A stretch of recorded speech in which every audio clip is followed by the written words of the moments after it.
My name's Clint. I will be, come on. How soon they forget. I'm still with the Rockies.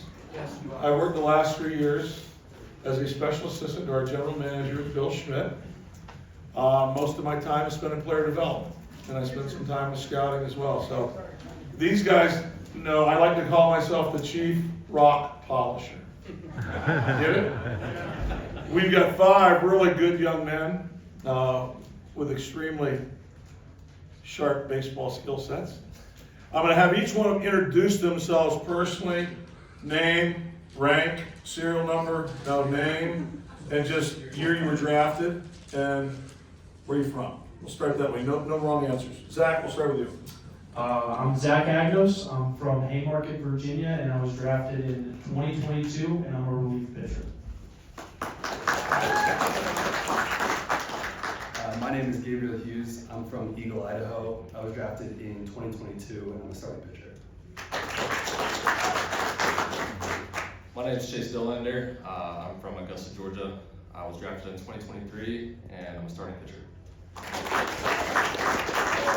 I'm from Palmquist. I'm from Fort Myers, Florida. I was drafted in 2022, and I'm a left-handed pitcher. I'm Sean Sullivan. I'm a left-handed pitcher from Boston, Massachusetts, and I'm a starting pitcher. All right, first question for the group. Your favorite athlete, doesn't have to be baseball, but maybe somebody you grew up idolizing and watching play.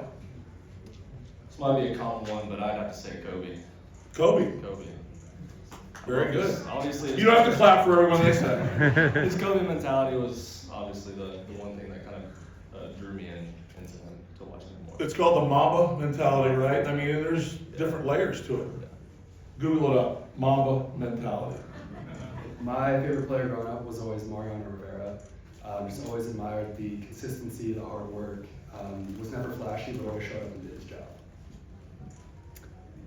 Mine is slightly interesting. I would say Dennis Rodman, not for the stuff that he does off the court, but for the fact that he had 2 Hall of Famers in front of him, and he wasn't worried about having the spotlight or anything. He just showed up and did all the dirty work that the other guys weren't willing to do. So, Dennis Rodman. I'd have to say my favorite player would be Randy Johnson, just because like the similarities in throwing. Obviously, I don't throw as hard as him. Hopefully one day, but just like the slinginess is what we do. I'd say my favorite player, a little different, would be Tom Brady. Just growing up in New England, being pretty spoiled with Super Bowls with him, but just his work ethic and his demeanor and everything was pretty inspirational. That's good, very diverse across the board. Rodman, I gotta give you props on that, I didn't see that one coming. I'm a Detroit kid, so I've been a Lion, Piston, Tiger, Red Wing fan since I was 62. I knew Chuck Daly, who was the head coach at the time, and I've talked to Chuck Daly about Dennis Rodman. Chuck went to Dennis's wedding. I don't know if any of you know the story. Dennis married himself at a wedding that Chuck attended. But it just goes to show you that you need all different kinds to be on a team, right? It's not a cookie cutter mentality. You need different personalities and different skill sets. So, Gabriel, I'm impressed. You like dressing up as a woman too. Well, we'll go on to the next question. My next question, what advice would each one of you give your younger self now that you've got 2-3 years in pro ball? Something you could share to a kid walking in the door next year's draft, what would it be? Yeah, I think just for me personally, just finishing my first complete season of pro ball, I would say just know that adversity's coming. It's not going to be as easy as they say it is. You're going to struggle, so I think kind of just knowing that that's coming and just be willing to learn and kind of adapt and being able to change things and just kind of being appreciative of the process rather than just results. I'd say just kind of having fun, finding a group of friends that you can stick with through the hard times, the good times, and there's going to be a lot of hard times, it's a long season, but just finding that group to have fun with and go out there every day and play the game of baseball. I'd have to say establish a good routine. That's one thing that has really helped me, just have confidence every time I go out there and pitch. Just, you know, whatever it is, if adversity hits, what do you do to get back to neutral? And then on top of that, just, you know, what do you do to warm up and how do you get your mind right and stuff like that? It's really, really helped me. I usually tell younger athletes, there's no magic pill, there's no magic formula. Success takes doing a lot of little things right consistently every single day. Really being dialed in on sleep, on nutrition, on hydration, making sure you're working out well. I think that's the piece of advice I usually give to a lot of kids, is that there's no magic pill. Just stay disciplined, doing the small things consistently right every single day. For me, it would be just be yourself. You're in this spot for a reason, and you don't have to change who you are as a person to move up the ladder. And if you try to change who you are, it's just going to derail your career. And using your resources too. Everybody that's with the organization or travel team or whatever you guys do, they're invested in you. They're not doing it for selfish reasons. They truly care about you as a person and the player. So using your resources and being yourself. How impressed were you with those answers? I mean, these are grown-up young men, and they're figuring things out, and each one of them has dealt with adversity, either health, family, across the board. I know personally, because one of the things I try and do when I travel, I'm not so much an X and O's coach. I try and just spend some time with them, get a read on them, and try and share some experience, strength, and hope along the way. And I mean, we've got two guys that have done injuries. Sean and Gabe have worked through physical things. Carson's worked through ups and downs already in the pro career. Chase, we held off for a year after we drafted him, we wouldn't even let him pitch. Now he came back and has gotten engaged. And Zach's going through some tough things at home, losing your dad, right? Correct. And us not letting him play shortstop because he's a really good shortstop in college too. He's had to deal with that. Fun fact. I still got it. There's no doubt. He tells me every day he can still play short base. And I tell him, no, he can't. First person you played catch with? Both my brothers. We used to go out in the cul-de-sac and do a little triangle, whether it was football, baseball, football, or tennis ball, and just started my love for the game there. So my brothers, they mean the world to me. So I would say very similar. My dad, first and foremost, and my brother. Just built-in catch partners my whole life, and incredibly thankful for both of them. Yeah, I never seen my older brother. He's 5 years older than me, so it was always really scary when I was young to play catch with him because he was a lot bigger than I was. He threw a lot harder than I did, but now I got him now. It's fun. Yeah, I'd say my older brother, same thing. He's 6 years older, so it was a little tough. One time we wore a ball off the nose, and never forget that game. So I'll never do that again, but all from him. Yeah, I would say probably my dad. I grew up with 3 older sisters, so I didn't have the luck of having an older brother to play catch with. But me and my dad had our own little escape in the backyard, so it was awesome. My dad asked me to play catch 62 years ago. And the trajectory of my life changed dramatically from then until now. Fun fact for me, on January 10th of earlier this month, I played catch with my father in the front yard. He's 91 years old. How cool, pretty special. How many of you were in the fall league? Hands up high. These other guys weren't good enough to get to the fall league, so I'm just letting them know. Their own adversity there. But I wanted to at least bring to attention, how many of you are aware of the fall league? Awesome. So Gabe, give us a quick recap of the fall league, what it entails, the work that was done, and the fact that how did it end up? Yeah, so the Fall League is basically a 6-week crash course for prospects all across minor league baseball. There are 6 teams. Each team is made up of 5 major league teams. And of those 5 major league teams, each of those teams sends 6 to 8 prospects to comprise a 35 to 40 man team. And you play for 6 weeks. It's a really relaxed schedule. You play in all the spring training parks. And for me, one of the coolest things was you get to wear your major league jersey. So every team had a home and away jersey. And I'm wearing the Rockies stuff out there every day, whether it's on the home or at home or on the road. Incredibly special experience being able to put on the pinstripes when I'm at home. But that was really cool. So it's a 6-week crash course. And I played for the Salt River Raptors, who are comprised of us, the Diamondbacks, the Yankees, the Twins, and the Nationals, and we ended up winning the whole thing. Incredibly special experience. Incredibly special experience. I think I really got to grow closer with guys from different teams that I would usually never play with. Got to see other perspectives, got to see how guys in other orgs did things, and was really able to take a lot of information away from the experience. So it was an incredible 6-week, basically just a little mini season, and it was a very special experience. And we will be using Gabriel as the ambassador for the Fall League next year as we onboard all the different players from different organizations. Absolutely. One thought. How many of you went through Spokane last year? Did that work out nice? Gabe had all the attention last question. Now he'll get none. These next four, each one of you weren't there, were you, Carson? No, my first year. That's right, your first year. Last year, 3 of you were in Spokane. Share that experience in a nutshell, because our Spokane club went wire to wire and won the championship. So, pretty special year for the Rockies, especially for these young men. It was truly one of a kind. My first year when we were in Fresno, we didn't make the playoffs, and we had the best record in the league, so we're a little bitter about that, all the returning guys, and we added some good pieces like Doe and Sully, Kyle Caros, Carey, and all of them. So, but like I said, it was one of a kind. The locker room in there was just an unbelievable group of guys. We kept it loose, but we knew how to flip a switch when we stepped in between the lines and the game started. So it was a special group with a lot of good leaders in the clubhouse. Yeah, I have to say the same thing. There were a lot of ups, a lot of downs throughout the whole year. I was only there for half the year, but the time that I was there was really special to me.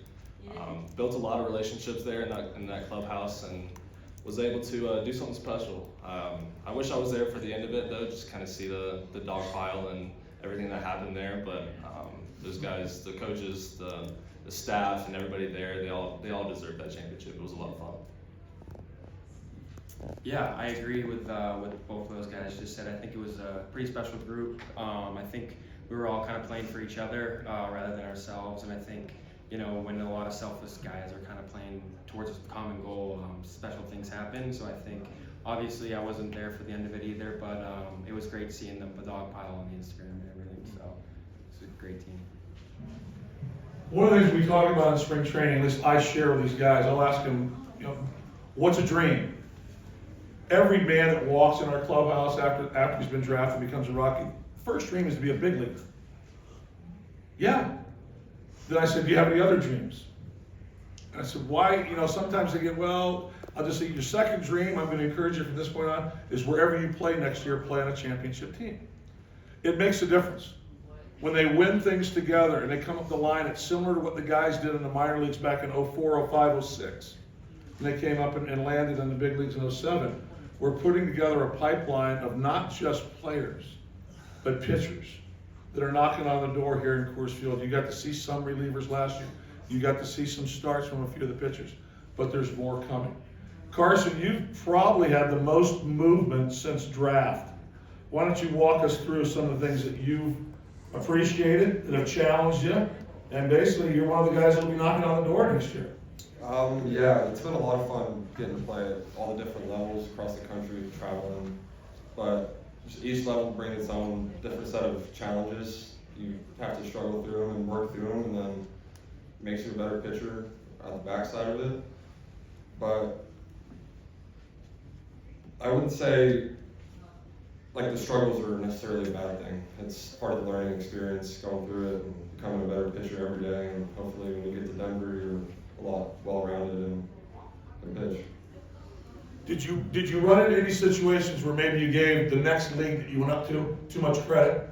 Oh yeah, every single time I get called up, it'd be another nerve-wracking experience, thinking this league's too good or gonna be too good or whatever, and then you just get out there and trust in yourself and pitch, and you always just realize you can end up doing it. I think one of the coolest things, think about when you played your last place, whether it was college, and then what you've experienced since then. Maybe take us through that a little bit, the collegiate experience down to the professional experience, and some of the challenges that come with that. Yeah, I think one of the bigger challenges for me was kind of the outside of the baseball, just like keeping up with communications with family and everything. last year I was in Spokane, which is on the West Coast, and my family's all on the East Coast, so I found it kind of hard to stay in constant communication with them. So I think it's kind of just adjusting kind of your habits a little bit, and just really kind of cutting out time for stuff that like family and stuff like that. Yeah, I'd just say it's like a big life change. You're kind of having to take care of yourself and put your career into your own hands, and there's not anyone looking over your shoulder at all times like there is in college trying to make you better and whatever. And here it's all on you, and if you want to make it, you're gonna work hard, and if you don't, it'll just show out on the field. I'd say in college, a lot of stuff is planned for you. Like everybody's holding your hand and doing everything for you basically.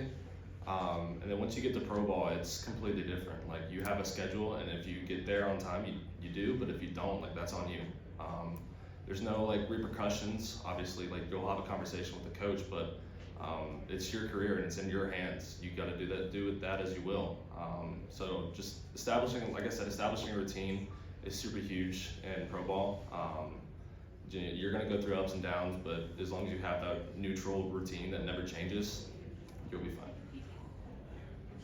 One of the biggest transitions from going from a student athlete to just being an athlete is missing that student part. All the time that you spend in class doing homework outside of baseball, you don't have anymore. And it's just baseball. And that, for me, was a huge adjustment as someone who took a lot of pride in school and my education. And so it was really finding out what you like to do outside of baseball. Because we talk about a lot, being a baseball player is what you do, it's not who you are. And if you live and die by your successes on the field, you're gonna die a lot because baseball is a game of failure. So really figuring out who you are outside the game, and being able to develop those personal skills and really develop yourself into someone that when you're at the field, you can be at the field, and when you're at home, you can be present and be at home. Yeah, going along with what those guys said, I mean, you had someone holding your hand pretty much walking you down every single aisle, telling you what to do, but I mean, I don't know about these guys, but my college experience was a lot of 5 a.m. lifts, a lot of 5 a.m. runs and stuff like that, which was not fun, and turns out that actually isn't beneficial for your development, so they don't do that at this level, which is I'm very grateful for. So just the hard stuff, and you know, in college, everybody goes through that tough stuff together, so you got to find a way to create bonds with guys without having to do those hard things, so really got to pour into each other. Did you hear the word neutral from Chase Dollander twice? These guys leave clues to what they believe in and how they show up and what's important to them. And if you ever got Chase on the side, he would tell you, there's different gears, but neutral's a big gear for him. It's not a big gear for everybody. They learn about themselves. We don't baby them. For lack of a better term, they've now walked into a grown man's league. And they need to figure some things out. Another thing we don't do is we don't try and catch them before they fall every time. One of my challenges with our sometimes major league game is we're leveraging everything. And I really believe you can learn a lot about the individual, the player, the pitcher, by giving them those chances to either fail or they have success and what they learn from and how they develop from that point on. So these men have shown up, they're doing good things. They're on the right road, obviously. We got time for a couple more questions. The next question is going to be, what's the coolest thing that has happened to you since you became a Rocky? Like we talked about, just, you know, the Rockies, they pride themselves on drafting the right guys and some good guys, and just getting to know those guys and the front office staff. They truly care about you and they are invested in you, and just seeing that is pretty cool because I know a lot of guys in other organizations and they don't have relationships with their farm directors, their assistant GMs or anything like that, so it's pretty special to see that they take time out of their personal lives to grow your relationship with them. I think this event is really cool. This is my second year. I came last year as well. But really being able to, even though none of us have made the bigs yet, being able to interact with the fans and interact with the fan base and come to Denver, it's really special and it's really cool that the level of care that's taken with prospects, guys that don't have any service time. It's cool the level of care that's shown and the experience that we're able to have. And so it really shows just how valued really every part of this organization is and how valued the fan base is. So I think this is a really cool event and probably one of the cooler things that I've done since being a Rocky. Yeah, I'd have to agree with Gabe. I mean, this is a super cool thing that we get to do. Not everybody gets to do it, which we're very fortunate to be in the position we are to be able to come and meet some of you guys and talk to the big leaguers and stuff like that. And that's probably, to me, that's probably one of the coolest things is how personable all the big league guys are here. You can talk to them about anything and they'll answer your question, and you just kind of look up to those guys because they're paving the way for us to be able to go and transition into the big leagues. I'd have to mirror Agnos. The staff, everyone on the staff, from the trainers to the front office to the president, everyone, they're just great people. They create bonds with you that you think about all the time. They call you in the off season and you're excited to talk to them because it's going to be a fun conversation.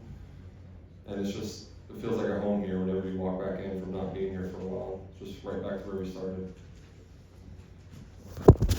Yeah, I agree with Palmquist and Agnos. I'd say the people kind of make the place, and I think there's a lot of great people in this organization who really kind of care about what they do and take a lot of pride in their work. And I think, like you said, whether it's the training staff, the coaches, coordinators, managers, special assistants to the GM, everything, I think they really do take a lot of pride in their work, and I think it's kind of showing in a lot of our stuff. So I think, never mind all the players, obviously, but I think it's a great place to. I mean, we spend a lot of time together, and I think it makes it a lot easier when it's just a great group of people. Success leaves clues, and there's always a lot of fingerprints on success. I'll get a side eye later on today, but how many of you know Chris Forbes out here? Look to your immediate right. Chris Forbes, our head of player development, is right over here standing in the aisle. Chris would never bring attention to himself. Chris is a very impactful leader. He delegates authority extremely well. He cares about these guys. There's extreme buy-in.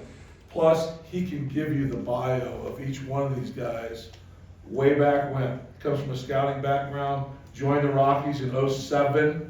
Smart man to join in 07. Didn't do any of the heavy sledding that we did.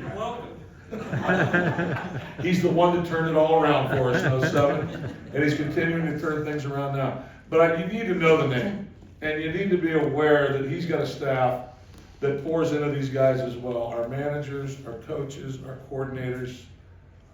We take pride in coaching men up and giving them the opportunity to do what we were able to do for a long time. Last question as we go around, we got a couple minutes. What's one question, you give me an answer to a question you wanted me to ask you that I didn't ask you. You know what that means? No. I can slow it down. Tell me the coolest thing you saw happen on the field last year. I would say this one's pretty easy for me. This was actually right when I got called up to Hartford, and I was struggling a little bit. I actually was a little bit sick, and it was the fourth. I'll remember this specifically for the rest of my life. It was the first time I've ever seen it. It was a triple play. Zach Kokoska dropped the ball, but it was an infield fly, and then the runner from third tried to take home, and they threw him out at home, and they threw him out at second. The runner from first had to take second. So it was a triple play. That saved my butt, so I'll never forget it. I can't really pinpoint anything from this past year, but probably for my first year, the coolest thing that happened was one of my teammates robbed 2 home runs in the same game for me to center field. That was a really cool experience, and I have to give that up. So I'll do my best. I can't really pinpoint one moment, but I'd have to say just watching Kyle Karros at third base. I mean, he won the minor league Gold Glove. He deserved it for a reason. That guy made so many great plays behind me and behind other pitchers. It was incredible. I would say for me, having spent all year rehabbing down in Arizona, coming back from Tommy John in July of 23, being able to see the other guys that I also had surgery around the same time with throw their first bullpens and throw their first games. It was the end of a tunnel for a lot of us. And it was a really special experience to be able to share that with them and be able to congratulate them as they're coming off the field. Guys like Jackson Cox, Jordy Vargas, really special experience being able to see them get back to competing. Mine would probably be playing a doubleheader against Vancouver, and the second game I think we put up 20-something runs, I think we had like a 12-run inning. In the moment, we were not very happy. I mean, we were obviously happy, but it's a doubleheader. Those are long games. Yeah, putting up 22 runs is something I've never seen before in my life. So that was pretty cool. All right, there you have it. I think we're right on time, man, right? We good? Thank you for all coming today. Have a great day.